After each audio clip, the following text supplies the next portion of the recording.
Well, there has been a complete reset we'll have really not seen in our lifetime for sure. So how will the future play out? Let us first look at organizations. It is clear that every organization has been impacted in one way or the other, irrespective of their size, location, and industry. We have seen some categories of businesses like retail, travel, hospitality, entertainment, that have virtually shut down as of now, and therefore, revenues dropped to literally zero. Most other businesses have been open with either a digital-only transaction basis and with a work from home, principle in place. And many of these businesses have seen a dramatic drop in their revenues. Of course, there are businesses which have done extremely well and which have seen supernormal growth as well, given that they had products and services that addressed an immediate need in the lockdown. But these are far and few. So as many organizations start to reopen their physical locations with a variety of restrictions in place, we are faced with a host of challenges. So I would now like to bring in Ashok into the conversation. So Ashok, how do you see CEOs and other business leaders now prioritizing and focusing on the challenges that are ahead for them, given that there are multiple issues, and for instance, there's a decline in demand, there are manufacturing companies who need to restart, there are supply chain issues, and there's this whole thing of bringing employees back to work, and so many others as well. So it'll be great to hear your thoughts on what should be the priorities and focus areas for business leaders. Thank you, Thomas. So I think it's a pretty vast canvas, and it's also unprecedented in its scale and the speed at which the tsunami has hit everybody in the world. It is not something that I'm sure any CEO around the world can claim to have been prepared for. However, I think different companies have DNAs, and leadership teams of those companies have DNAs, and some will be better placed than the others. If I was to summarize, I think the first thing that any CEO at any level, whether it's local, regional, global, will have to do is to take a stock of their business very quickly from a 360-degree perspective, which should include their key stakeholders, to start with their employees, because employees deliver businesses. The second would be their customers, because you can't be in business if you don't work with your customers and you no longer click with your customers. The third would be your partners in supply chain vendors. If you're in distribution, your dealers. If you're in manufacturing, your vendors. And if you're in any other ecosystem, there would always be partners and collaborators for services, et cetera, et cetera. And last but not the least, I think the shareholder expectation, because it is always somebody's capital which is at work, whether you're a small company, medium company, or large company. And I think keeping in view these four aspects, but the one significant factor in stakeholder management that comes into play now more than ever before is, I think, the environment, the community, the regulatory, the government, and what the society expects of you. So companies, I think, earlier had an option to choose what they thought was right and what they think would be convenient for society. But I think given that this one has been more than an economic crisis, a health crisis, I think CEOs will have to see it from the lens of the society, the community that they operate in. Coming from that, I think should be a quick SWOT analysis and say, look, I'm in multiple businesses or I'm in one business. What does it mean for my business? Like you said, there would be a few companies that are already getting the tailwinds. Some of them are short-term tailwinds, and some of them are tailwinds that are going to become scalable and sustainable. EdTech, gaming, digital, delivery, online conferencing. I mean, I can name a zillion of them. They will all sustain this tailwind and they will pick up pace from here. So these are irreversible trends. And I think if you are a CEO in one of those companies, you've got to think, how am I going to accelerate the pace of penetration of my business by doing the right things and by reprioritizing what is going to get me the scale that I earlier thought will probably take 5 years.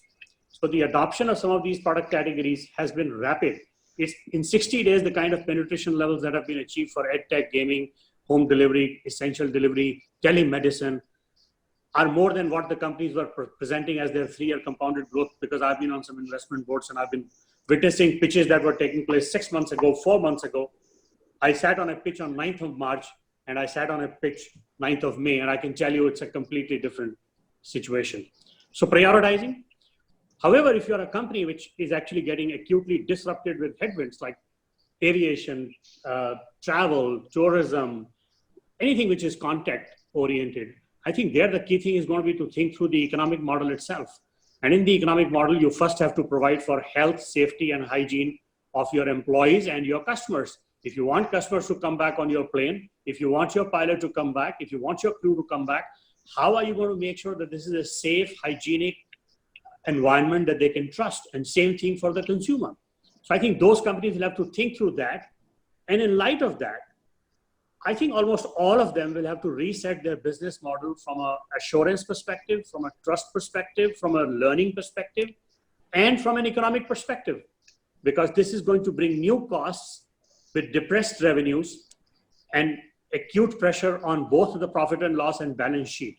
I think the simultaneous pressure on profit and loss and balance sheet is not usual. Companies normally say, I'm going to think of this, and then I'm going to think of that. I'm a good company, I'm a rich company, I don't have to bother about P&L. I'm good on P&L, I don't have to bother about my balance sheet. I think this is a play where any large company will have to think of both. But for startup companies, of which I'm sure there are a few on the panel today, I would say at least have a 12 to 18 month runway. Revisit your business model, be sure you are in the right business, focusing on the right customer, focus on your unit economics, conserve your cash. And for all the companies, whether you are in category 1, 2, or 3 that I mentioned, I think the key would be communicate with compassion, with clarity, and whatever priorities are chosen, articulate them, because they are bound to have impact for customers, they are bound to have impact for employees who will have to relearn, re-engage, etc., reskilling, and demonstrate a level of transparency that the company and its stakeholders have not seen from you before. I think it's a tough call for CEOs. But as they say, the generals who fight in wars typically make it to super general positions. So I think the super CEOs will get born out of this era. I'll pause there, Thomas, and we'll let the discussion keep going. So thanks so much, Ashok. And I think these were great points that you mentioned about focus on the customer, focus on the employee, the other stakeholders, and also the fact that organizations need to be far more agile and adaptable as well at this point in time. So I'm sort of reminded of what Charles Darwin said. He said, it's not the strongest of the species that will survive, not the most intelligent that survives. It is the one that is most adaptable to change. So with that, let's move on to the next stakeholder, which is really, employees.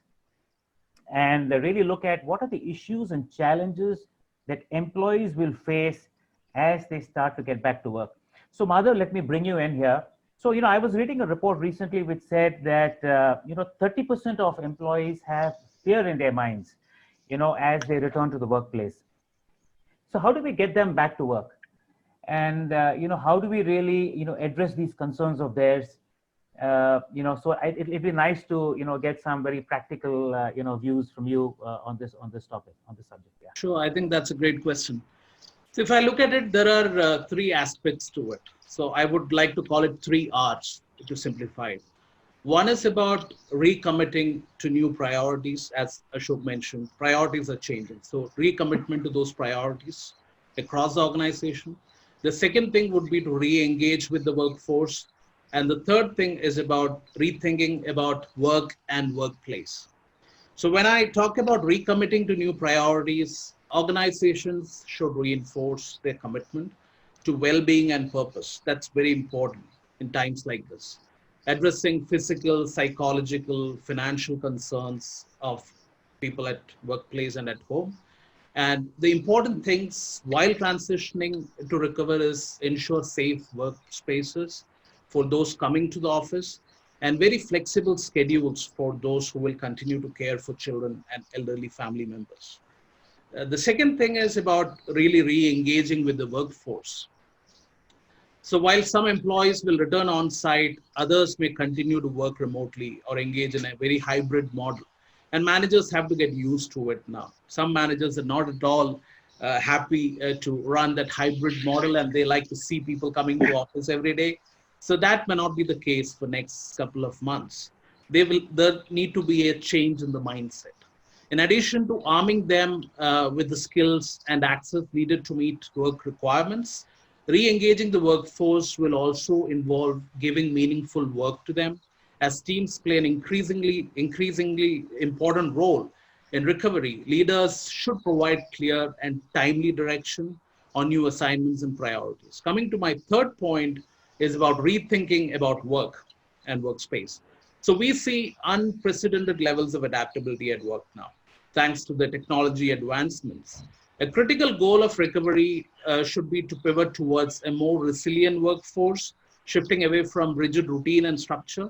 Also, we need to provide context and rationale for changes and do clear communication to with the workforce policies, as Ashok mentioned. Communication is the key here. So developing something like as unique as something like no handshake policy, which we would not have heard before COVID.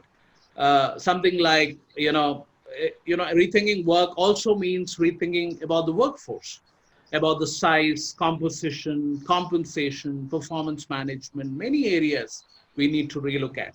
And many organizations across the globe are looking at options of partial furlough. And thankfully, we have seen a lot of support coming in from governments in different geographies, like in UK and US, and some of the policies from the Indian government. They all support this kind of things, reduced work weeks. Companies are looking at enhanced RSUs, restricted stock options, to compensate the pay cuts, which they had to do during the COVID. So leaders should really reassess and explain compensation and promotion plans for the short term while managing expectations through the recovery process towards sustainable operations. So those are my thoughts around it. Thanks, Madhav. So I just wanted to follow up with something here. So I think one of the big issues that we're going to be facing is this entire physical well-being, because one is, okay, once you're in the workplace, and I would assume that a lot of large enterprises have sort of defined it. In fact, in today's economic times, there's, it talks about, the various steps that organizations, large enterprises are taking to sort of sanitize the workplace and, have that social distancing and so on. But the issue would be that, if you look at small businesses, okay, mid-sized businesses, where people have to take public transport and come to work, right? And so there's a lot of uncertainty there, and there's a lot of fear. When public transport reopens, people will have to, start using those means. So I think, so there is a fair amount of fear that will continue to exist for a while, number one. And second thing is that, specifically, the last 60 days also has led to some level of stress levels from a, overall, way people are thinking, emotional, mental, and so on. So what could be some, some steps in that direction? And there's also a question from one of the viewers that has come in, which is in a way linked to this, which says that, a lot of confusion in my mind. This is, Sesha Nandan, who says, a lot of confusion in my mind. How do I overcome and focus on my job, right? So what are the 1, 2, 3 steps that I have to do? He's got 2 parts to it, but I thought maybe this is linked to, it's a real issue that there's people are confused.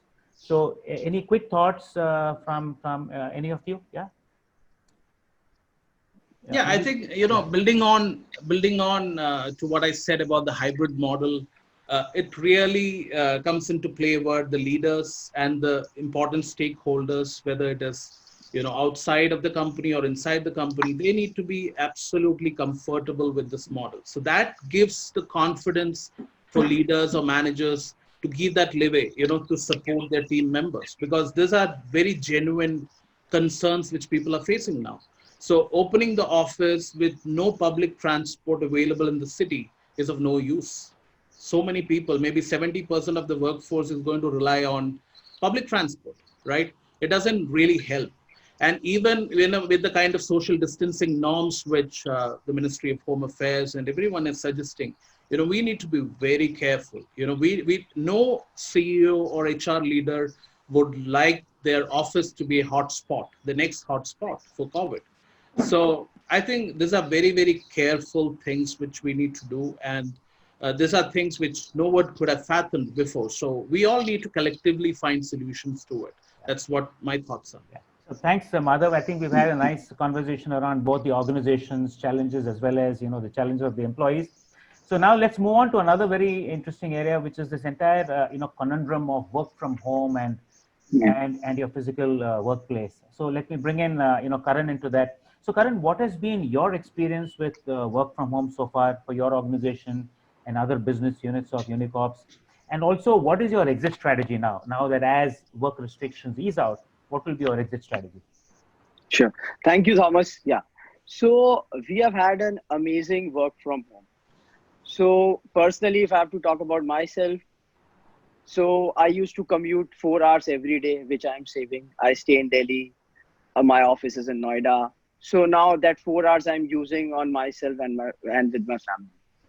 And when I talk about our organization, so like after a few days of lockdown and work from home, we started saying like more work from home.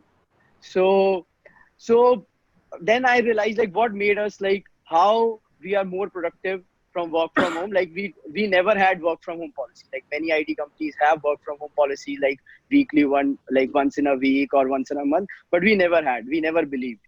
But what made us successful is that we all follow a disciplined routine. So every morning we have virtual stand up, like morning and evening for status update. So it is not for particular departments like we used to with tech, like there is a agile, we do stand up, but we are following it across department, be it sales, marketing. So that has helped us to be really productive.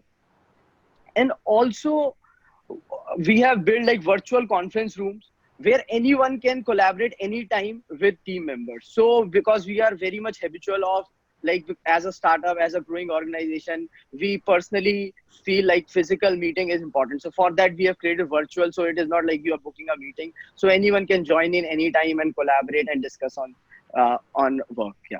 And also what we have done is at this time like work life balance is very important, and it is very difficult to cope also because every time you are at home. So what we have done, so we follow a check-in check-out every day. So we know that when person has started his day and when he has ended. So we follow that strictly so that we are not working off hours. So we disciplinedly we work during the working hours. But at the same time, I don't say that work from home can stay productive like with full work from home, because we did a survey where we found that 37% of our employees love work from home, but 42% have mixed feeling and 12% wants to return to. So what we are doing is, so now we are evaluating all our HR policies for work from home, and because it is here to stay. This is the new normal and we have to, and also we are redesigning our infrastructure to work on this hybrid mode. Plus, so now for exit, we are only asking like critical resources to come to office, plus and people who wish to. So that is our exit strategy. Yeah.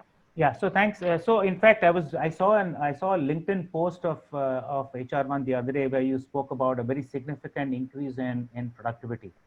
And I think Yeah. that's something that a lot of people are saying, that work from home has helped in increasing productivity. But I was reading a very recent interview of Satya Nadella in the New York Times just a couple of days ago, and I thought I'll just quote him here. So Satya Nadella is not too enthused about a permanent work from home, and interestingly, he's the first global leader to have actually come out and made that statement. While a lot of other leaders have said, we will have work from home till December. Some have said, you can stay at home forever and work, things of that kind. Because he said that, look, and he admits that there has been a surge of productivity in the firm, but he said that I would be very cautious to over celebrate a surge in productivity, and there is also a lack of touch which can have an adverse impact. So just to quote him further, he just says that, look, one of the things I feel is that maybe we are burning some of the social capital we have built up in this space where we're all working remote. And he also misses, the fact that he could, meet people one-on-one and so on and so forth.